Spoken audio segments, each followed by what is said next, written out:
Si algo nos hemos preguntado siempre los fans de la ciencia ficción es qué nos traerá el lejano futuro del año 2000. Al menos eso es lo que nos preguntábamos antes de la llegada del nuevo milenio, motivo por el que cuando una editorial británica decidió publicar una revista de cómics de ciencia ficción a finales de los 70, eligieron bautizarla como 2000 AD. En las diferentes historias que contenía la revista, que finalmente se situaron principalmente en el siglo XXII, uno podía encontrar mutantes cazarrecompensas, soldados genéticamente modificados, detectives especializados en crímenes robóticos o cowboys que viajan en el tiempo para cazar dinosaurios. Pero sin duda, el personaje que más destacaría convirtiéndose en el título más popular de la revista fue un despiadado representante de la ley de un futuro estado fascista llamado Juez Dredd.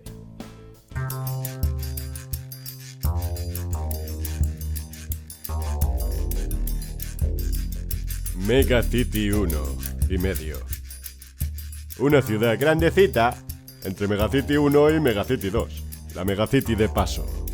Chorrocientos millones de personas conviviendo en un saturado estercolero. Y para mantener la paz, los jueces como yo tenemos conocimiento absoluto de los movimientos de cada cucaracha que repta entre sus paredes. Control, ¿dónde está el insurgente que se atreve a desafiar al sistema? Señor, el insurgente acaba de postear un meme revolucionario desde el sector 3. No, el sector 12. No, un momento. Parece estar en Panamá. Aclárese, Control. ¿Dónde está el rebelde que debo ejecutar? Señor, no podemos localizarle. Al parecer está usando NordVPN. ¿Qué es eso de NordVPN? Con NordVPN cualquiera puede evitar el rastreo de un gobierno totalitario como el nuestro con un solo clic. Es tremendamente fácil de usar y la VPN más rápida del mercado, además de mantenerle protegido contra hackers y evitar que las empresas recopilen datos sobre él. ¡Maldita sea, Control! ¿Desde cuándo el pueblo tiene acceso a una VPN tan potente? Lo peor de todo es que además de otorgar seguridad en el ciberespacio, también sirve para evitar restricciones geográficas. Si Disney Plus añade una nueva serie a otro país pero no está disponible en el suyo, puede usar esta herramienta para tener acceso a ella, y hasta puede ahorrar a la hora de contratar diferentes servicios. ¿Sabía usted que diferentes servicios tienen diferentes precios dependiendo del país en el que los contrate? Pongamos que se va de viaje y quiere alojarse en un hotel. En muchos casos, el precio es diferente para turistas de diferentes países, algo que también pasa a la hora de alquilar un coche, así que investigando un poco con NordVPN, uno puede acabar ahorrando. Esto es un ultraje. ¿Cómo ha llegado una herramienta así a las manos de los ciudadanos? Al parecer, lo único que tienen que hacer es seguir el enlace nordvpn.com/smokerwolf para conseguir una oferta exclusiva y empezar a disfrutar de este servicio. Es tremendamente fácil y no podemos hacer nada para evitarlo. No he oído la última parte, Control. Repita. Solo tienen que seguir el enlace nordvpn.com/smokerwolf para conseguir una oferta exclusiva. Acabaré con vosotros, NordVPN. Os juzgaré por haber patrocinado este vídeo. El personaje de Juez Dredd bebía de diferentes fuentes. El guionista John Wagner había tenido éxito anteriormente en la revista Valiant con un personaje inspirado en Harry el Sucio, un policía implacable llamado One-Eyed Jack, y quería llevar el mismo concepto a un punto más extremo, permitiendo llenar el cómic de violencia, reclamo ideal para vender ejemplares, pero teniendo como protagonista a un representante de la ley y por tanto evitando la censura del gobierno, que con anterioridad había prohibido la revista Action por mostrar en portada unos niños atacando a un policía. En cambio, si el policía era quien ejercía la violencia, no había problema, ya que en esa época la violencia no parecía ser una mala influencia siempre que viniese de parte del Estado. Para la parte visual, el dibujante Carlos Ezquerra diseñó un casco basado en la capucha de un verdugo medieval, inspirándose también en el protagonista de La Carrera de la Muerte del año 2000, en la estética de las bandas de motoristas y añadiendo el águila al uniforme, no solo por ser un símbolo típicamente estadounidense, sino también por ser un clásico de las dictaduras fascistas. El resultado fue un personaje que rápidamente se convertiría en el favorito de la revista, apareciendo en casi todos los números desde entonces, que se publican de forma semanal y que continúan la colección en la actualidad. Así que cuando a mediados de los 90 Sylvester Stallone buscaba continuar su carrera en la ciencia ficción musculosa tras el triunfo taquillero de Demolition Man, Juez Dredd parecía el personaje perfecto para llevar a la pantalla. Y para ello contaría con el director Danny Cannon, un fan de los cómics originales que había tenido cierto éxito en el 93 con su primer largometraje, The Young Americans. Así que rendíos y aceptad vuestra condena sin rechistar, escoria, porque yo soy la ley y hoy vemos Juez Dredd.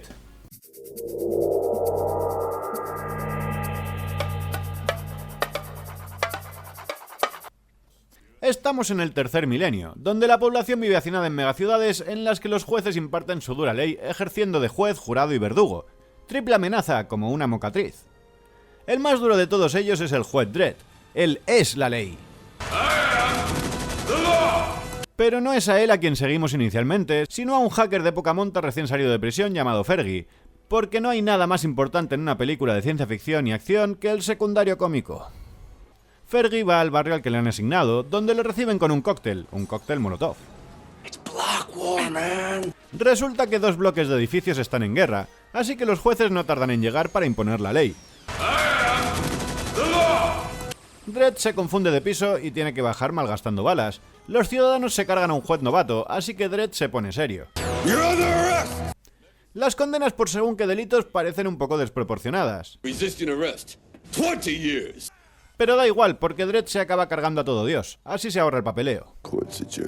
Antes de largarse, descubre dentro de un robot de espaguetis a Fergie, que se había escondido intentando evitar la violencia, así que le condena a 5 años de vuelta en prisión por, no sé, por ser Rob Schneider. ¿Te parece poco? El Consejo Supremo de Jueces Supremos, vamos, los que hacen las leyes, discuten sobre qué medidas tomar para acabar con las cada vez más frecuentes guerras de bloques. El juez gruñón propone soluciones prácticas y razonables. Pero el juez bonachón insiste en ser un blandengue. I was barely in my teens when I put on this badge. It still stands for freedom, and not for repression. Claro, porque el código actual no es para nada opresor. Resisting arrest. 20 years. The automatic 5-year sentence. El juez bonachón habla con Dredd, con el que claramente tiene una relación especial. You were my finest student. Le dice que tiene que currar en la academia dando clases de ética. ¡Qué mejor profesor! Emotions. There ought to be a law against them. Y nos vamos a una cárcel de Aspen, que me Aspen, donde conocemos al villano de la película. I'm a ghost. El alcaide va él solo, sin guardias ni nada, a entregarle un paquete y a discutir temas filosóficos. What is the meaning of life? It ends. Pues sí que es un fantasma, sí. Escapa fácilmente y volvemos con Dredd, que prepara la siguiente generación de las fuerzas del orden, explicándoles que si consiguen no morir durante su carrera, de viejos serán expulsados de la ciudad para llevar la ley a las tierras malditas. La jubilación es para débiles. La juez Hershey tiene una visión menos deprimente del cargo, considerándolo más como un trabajo. I have a personal life. I have friends. Chica, está muy bien que tengas una vida, pero no se lo restriegues por la cara al pringao antisocial. Ten un poco de tacto. El malo va a una tienda de empeños donde le tenían guardada una lawgiver, el arma de los jueces, que te vuela el brazo si no eres un juez. I must be a judge. Se carga al pobre tendero y ya de paso se lleva un robot gigante para que le haga de guardaespaldas, y diría que para fines sexuales, hay mucha química entre ellos. Un periodista va a sacar a la luz los trapos sucios del Consejo de Jueces cuando es asesinado por alguien como Dredd, pero el auténtico Dredd nunca haría algo así. Está demasiado ocupado destruyendo el coche de un ciudadano por tener unas cuantas multas sin pagar. Dredd es arrestado y juzgado por asesinato, ya que no solo tienen una grabación del crimen, sino pruebas de que se usó el arma de Dredd, que solo funciona si reconoce su ADN. Deberían condenarlo a muerte, pero el juez bonachón dimite de su cargo y se marcha a las tierras malditas a cambio de conseguir que solo le pongan una cadena perpetua, dándole todo el poder al juez gruñón, que claramente es el artífice de todo este complot. Resulta que el malo y Dredd son hermanos, o más bien clones creados en un laboratorio para ser los jueces perfectos. El malo acabó en la cárcel porque es un psicópata, y el juez gruñón le ha liberado y ha incriminado a Dredd con su ayuda para que le dejen volver a crear más jueces clónicos e imponer una dictadura fascista. Bueno, una dictadura fascista un poco más estricta que la que tienen ahora. Así que para conseguirlo le encarga al tarao que lleve el caos a las calles. Dredd va camino de la cárcel junto al secundario gracioso, seguro que lo echabais de menos. Pero antes de que puedan llegar, unos fundamentalistas religiosos de las tierras malditas destruyen la nave. Los buenos cristianos preparan un banquete para sus invitados. Bueno, con sus invitados, ya que son caníbales. Pero a Dredd no le gusta el menú y pide la carta de reclamación. También aparecen por ahí unos guardias enviados por el juez gruñón para matar a Dredd, pero le salva el juez bonachón. Las tierras malditas son un pañuelo. Es herido de muerte y le desvela a Dredd la verdad sobre su origen, contándole además que su ADN vino de él, así que viene a ser su papuchi. Mientras tanto, Hershey sigue investigando y descubre que la foto que tenía Dredd de su infancia era falsa. Podrían haberle dado una foto de otro bebé, pero se ve que alguien quería fardar de habilidades photoshoperas. Dredd consigue volver a la ciudad, donde el malo desata el caos y se carga al Consejo de Jueces, y Fergie sigue con él porque quiere morir, supongo. El juez gruñón quiere crear más jueces clones adultos con el ADN del Consejo de Jueces, pero el psicópata le traiciona, ¡qué sorpresa!, decidiendo que él mismo es un mejor espécimen para clonar. Pero a él no le hicieron con este mismo ADN. El juez no se lo toma muy bien, pero el robot le tranquiliza arrancándole las extremidades. Luego le pega un tiro a Fergie, el robot es el auténtico héroe de la historia, y Dredd se reúne con su hermano perdido para limar asperezas. Le presenta a sus futuros hermanitos y le ofrece el puesto de juez jefe. En realidad solo busca recuperar a su familia, pero Dredd sigue obsesionado con su estúpido sistema de valores.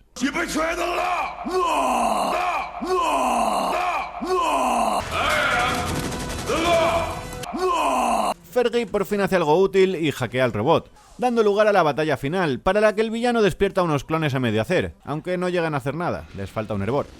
Dredd y el psicópata se dan hostias en la cabeza de la Estatua de la Libertad, ¡qué poético!, y el que estaba luchando por la libertad es arrojado al vacío por su hermano fascista. Y bien está lo que bien acaba, todo está arreglado. Dredd vuelve al servicio y hasta se lleva un beso de Hershey, que se ha enamorado de un experimento genético antisocial obsesionado con la ley. El Dredd de Stallone es un desastre, y ni siquiera es un desastre divertido. Su principal problema es que no acaba de decidirse por un tono concreto. Podría ser una película de acción ultraviolenta, pero no se atreve a ser explícita. Podría ser una sátira política, pero no se atreve a ser crítica. A veces parece seria, incluso dramática, pero otras intenta hacer que Dredd sea gracioso. Sin embargo, Dredd solo hace gracia cuando hace el ridículo intentando ser amenazador. Y al intentar tener puntos cómicos, pierde la posibilidad de ser divertida de forma involuntaria, acabando con la posibilidad de que al menos sea una película mala disfrutable. Ni siquiera el texto introductorio se atreve a tomar una posición clara. In the third millennium, the world changed. Climate, nations. A ver, ¿qué es? ¿El clima o las naciones? ¿Ha habido una guerra nuclear o demasiada contaminación? Atrévete a elegir un camino, puto bodrio de peli. Seguimos viendo esa indecisión a lo largo de toda la trama. Dredd dice que tienen que entregarse el sistema hasta tal punto de que ni siquiera podrán retirarse si llegan vivos a la vejez, pero Hershey le dice que ella tiene una vida y que está exagerando. Parecen incapaces de decidir cómo funciona el mundo que nos están presentando. El diseño del robot es impresionante, y el cyborg caníbal también me gusta bastante, y creo que eso es todo lo que puedo destacar positivamente de esta película. Los personajes no funcionan. La dinámica entre Dredd y Fergie falla miserablemente cada vez que intentan forzarla. Fergie tampoco consigue hacer gracia como secundario cómico, y eso que yo ni siquiera comparto el odio generalizado hacia Rob Schneider. De hecho, soy una de las pocas personas que se ríe con algunas de sus pelis más estúpidas. No tiene ningún sentido que esos dos personajes estén juntos, no hay ningún motivo para que Fergie siga con él una vez vuelven a la ciudad. Lo más molesto de eso es que hubiese sido tremendamente fácil darle sentido. Tenían la justificación en bandeja. Haces que Dredd necesite un hacker para entrar en el ordenador central y sacar a la luz los planes del juez malo, y haces que a cambio de su ayuda le prometa un indulto, ya que Fergie sigue estando acusado de un crimen y por lo que sabemos después de su paso por el hospital volverán a mandarlo a la cárcel. Todavía más forzada aún es la relación entre Dredd y Hershey, con ese beso final con cero química y sin ningún desarrollo de un romance previo que lo explique. Pero en Demolition Man acababan así que aquí también toca. Los villanos también son los mismos de Demolition Man, pero sin carisma. Incluso tienen el mismo plan que falla de la misma manera, aunque no tiene tanto sentido que el juez malo lo lleve a cabo, ya que aquí no parece haber una resistencia organizada al sistema de la que necesite librarse, ni una falta de violencia generalizada que le obliga a soltar a un preso para provocar el caos y conseguir más poder. Pero parece que esa fue la fórmula que usaron para hacer esta película. En vez de intentar llevar a la pantalla lo que hizo popular al cómic, intentar repetir de mala manera la trama de Demolition Man y listos. En posteriores entrevistas, Stallone insistió bastante en culpar el fracaso de la película en el hecho de que Dredd se quitara el casco y mostrase su cara, algo que odiaron los fans del cómic, pero por supuesto ese no fue el problema, ya que a la mayoría del público potencial de esta película le importaba muy poco que fuese fiel al cómic. Su fracaso se debía más bien a que la peli es una mierda. Sin embargo, que Dredd revelase su cara, si bien no era la raíz del problema, sí que era una señal clara de que no habían entendido para nada por qué funcionaba el personaje en los cómics. En los cómics, Dredd nunca muestra su rostro. No es que los jueces tengan prohibido quitarse el casco, no son Mandalorians. De hecho, vemos la cara de la mayoría de los jueces que no son Dredd, pero nunca la de Dredd. Una decisión consciente que tomaron los autores para dejar claro visualmente que Dredd es un personaje completamente entregado al sistema que representa. Detrás del casco no hay una persona con motivaciones personales. No hace lo que hace para proteger a familiares y amigos, ni para satisfacer su ambición. No pone en duda la moralidad de su trabajo, ni siente culpa por las vidas que destroza. Dredd es el producto ideal de un sistema fascista, y como tal ha dejado de ser una persona para convertirse en un implacable engranaje de la máquina que le ha creado. Judge Dredd es una crítica a ese sistema a través de los ojos de su mayor defensor, y eso es lo que hace al cómic increíblemente interesante. Que Stallone se quite el casco es un error perdonable en un Hollywood que usa la cara de sus estrellas como reclamo publicitario, pero es el primer paso para intentar humanizar a un personaje cuya fuerza está precisamente en su deshumanización. Y no es que intentar aprovechar una adaptación para darle una nueva profundidad a un personaje sea necesariamente malo, es algo que puede añadir nuevos niveles. Y tampoco es que en los cómics el personaje nunca haya variado. Al tener tantos años de recorrido, ha habido momentos en los que sí que se ha optado por hacerle dudar de su misión o presentarlo como un villano. Pero el problema viene cuando esas variaciones en el personaje son consecuencia de intentar forzar un cómic con una crítica compleja a través del filtro de la acción hollywoodiense más simple y básica. Que Dredd luche contra alguien que quiere hacer el sistema aún más fascista también va en contra del personaje. Endurecer las leyes es algo con lo que Dredd por lo general no tendría ningún problema. Y la cosa es que al hacer eso lo que estás diciendo es que el sistema inicial, el que era claramente fascista pero no tanto, es el bueno. Y que darle todo el poder del sistema judicial a individuos armados está bien, cargándote toda la crítica que planteaba el cómic. Estos errores en el enfoque de la historia y del personaje son especialmente condenables teniendo en cuenta que para conseguir un buen resultado no tenían más que echarle un vistazo a una película de éxito que se había estrenado solo 8 años antes. Robocop acertaba tanto en el tono que debería haber tenido Judge Dredd que no es ninguna sorpresa descubrir que estuvo ampliamente inspirada en el cómic. Es exageradamente violenta, añade toques de humor a través de los cuales nos indica que es una sátira, y sigue a un personaje tan deshumanizado que ni siquiera se da cuenta de que está defendiendo un sistema horrible. Sigue tanto la estela de los cómics de Judge Dredd que hay quienes incluso defienden que se trató de un plagio descarado. Sin embargo, creo que hay las suficientes diferencias como para que ambos personajes sean destacables a su manera. Robocop es un personaje manipulado de forma involuntaria hasta el punto de perder su humanidad lo suficiente como para plantear en qué punto podemos considerar que ha dejado de ser una persona con derechos para convertirse en la propiedad de una corporación. Mientras que Dredd es un personaje voluntario y orgullosamente entregado al sistema. Alguien que está tan convencido de que está haciendo el bien que ha perdido cualquier rastro de duda moral sobre sus acciones. Son personajes que difieren en algunos puntos clave, permitiendo que hubiesen podido compartir el éxito en las salas, pero desde luego si querían saber qué enfoque y qué tono tenían que seguir, estaba claro que deberían haberse basado en Robocop y no en Demolition Man. Finalmente, en el 2012 tuvimos una nueva adaptación de Dredd. Y para sorpresa de todos, esta vez consiguieron hacer una mejor adaptación y una mejor película de acción. Acierta en prácticamente todos los puntos en los que la del 95 falla. El argumento funciona mucho mejor, aprovecha la potencia visual del cine y entiende cómo adaptarse a un nuevo medio. Un ejemplo claro de eso es la recreación de la ciudad. La versión de Megacity del 95 puede ser más parecida a la que se veía en los cómics, exageradamente saturada de personas, edificios y vallas publicitarias. Sin embargo, en la nueva vemos una estética más limpia y cuadriculada, resultando en una ciudad más realista. De esa manera consigue ser más fiel al transmitir la misma sensación, mientras que la otra, aunque puede que más parecida superficialmente, se convierte en una caricatura al no tener en cuenta que la sensación que transmite un escenario cambia mucho cuando pasa de estar dibujado a ser de imagen real. Pasa lo mismo con el vestuario, que mantiene los elementos principales del cómic, como el casco, que aquí Dredd nunca se quita, pero descarta las sombreras gigantes para darle más credibilidad al uniforme, mientras que en la del 95 mantenían la estética exagerada del cómic, y hasta la exageraban más con la armadura huevera. ¡Qué gran aportación! Aún así, la versión del 2012 no funcionó en taquilla. No fue hasta su aparición en DVD y en plataformas de streaming cuando empezó a ganar fans, convirtiéndose en una moderna película de culto. Y sinceramente creo que su fracaso en taquilla se debe al terrible recuerdo que había dejado el bodrio de Stallone en la audiencia. Para el público general parecía un remake de una peli mala de los 90, y para los fans del cómic una nueva oportunidad de ser decepcionados, así que su reivindicación en los últimos años es lo único que mantiene viva la esperanza de que volvamos a ver a esta mejorada versión de Dredd de nuevo en el cine. Una señal clara de los problemas de producción del Judge Dredd del 95 la podemos ver gracias a los clones a medio hacer. Al final, el villano despierta a los clones para que le ayuden, pero estos no llegan a hacer absolutamente nada. Al parecer, grabaron a Dredd matando clones antes de acabar con el malo, pero esas muertes fueron recortadas en la edición para hacerla menos violenta y conseguir una calificación apta para más audiencia. Mientras que el director quería una película más oscura y violenta, los estudios y el propio Stallone la veían como una película de acción cómica, por lo que la cortaron bastante en la edición y durante el rodaje Stallone demandaba añadir más diálogos graciosos constantemente. Esa lucha por el control creativo entre el director y Stallone llegó a tal punto que el director Danny Cannon juró que nunca más volvería a trabajar con una superestrella, y tras sacar 2 películas más en los 90 que no funcionaron demasiado bien, pasó a dedicarse a la televisión. Personalmente creo que sin ese problema tampoco habría llegado a ser una adaptación tan potente como el reboot del 2012, pero seguro que habría sido más consistente, teniendo menos problemas por las variaciones en el tono. Da la impresión de que Stallone es bastante incapaz de trabajar únicamente como actor. Sus mayores éxitos son películas en las que él mismo escribe el guión y consigue un director que se encargue de la parte técnica, pero que le permita mantener gran parte del control creativo. Pero cuando se encuentra con alguien que tiene una visión propia, el resultado es criminal. I never got no